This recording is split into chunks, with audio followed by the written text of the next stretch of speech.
Assalomu alaykum, sevimli do'stlar. Mushu vaqtlar xayrli bo'lsin. Zo'ronlarda bo'ldig'ini ota-ona axloqiy nomli kitobdan farzand tarbiyasida oilaning ko'rsatgan ta'siri nomli qismi. Farzand tarbiyasida oilaning ko'rsatgan ta'siri bolaning jismoniy, aqliy va axloqiy jihatlardan sog'lom o'sib yetilishida muhit ularga zo'r ta'sir ko'rsatadi. Agar bolaning atrofida teni sog'lom, gavdalik, to'g'ri fikrlik, go'zal axloqli kishilar bo'lsa, ularning ta'siri bolaga o'tmay qolmaydi. Bola har jihatdan shularga o'xshash yetiladi. Garchi bolaning kallasida ularga o'xshash yetilaman degan bir o'y paydo bo'lmasimi va ularga o'xshash bo'lishga urinmasimi, baribir shu kishilarning fikridan, axloqidan ulush olmay qolmaydi. Bu tabiiy holdir. Bolalar o'zlaridan cho'nglarning atrofida bo'layotgan ishlarni kuzatib, hadisli ularni do'raydi.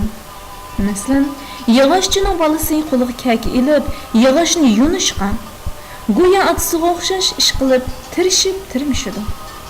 Shunday qilib, bolalar do'ramchilik bo'lgan mayl havaslari tufayli kichigidan boshlabla bir muncha odatlarni o'rganadi.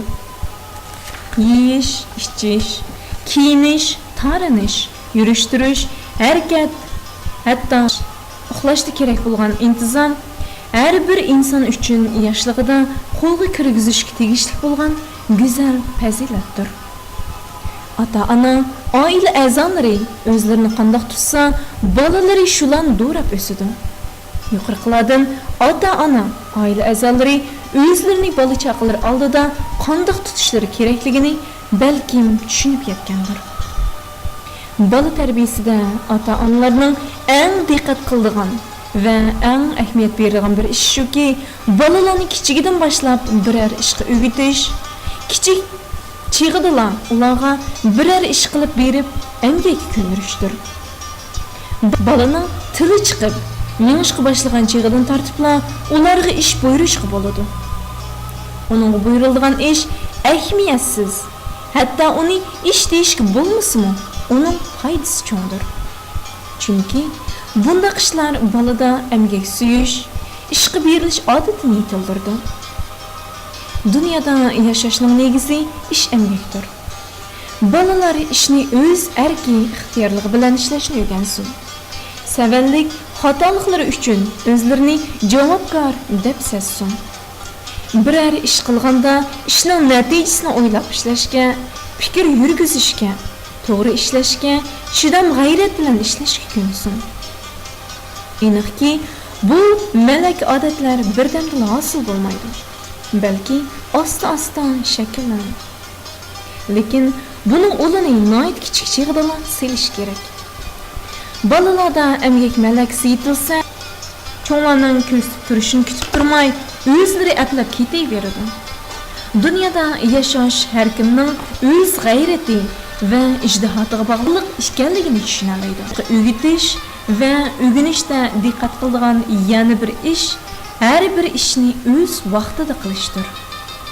Ishga odatlanish qanchalik muhim bo'lsa, ishni o'z muddatida bajarishmi shu qadar muhim, balki texmo muhimdir. Har bir ishni o'z muddatida qilmay, kechiktirish ishlarni yig'ib qilishga, natijada ko'pincha ishlarning qo'l uchida sifatsiz ishlanishiga yoki ishlanmay qilishiga sabab bo'ladi. Shuning uchun har qanday ishni o'z vaqtida tirishchanlik va chidam bilan o'rinlash lozim.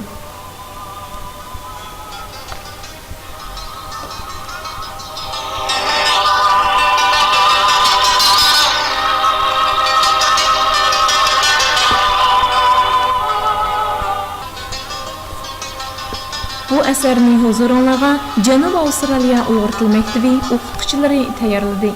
Kelarki sondagi mazmunlardan birlikda bahramlangaysizlar. Ko'rishguncha omon bo'linglar.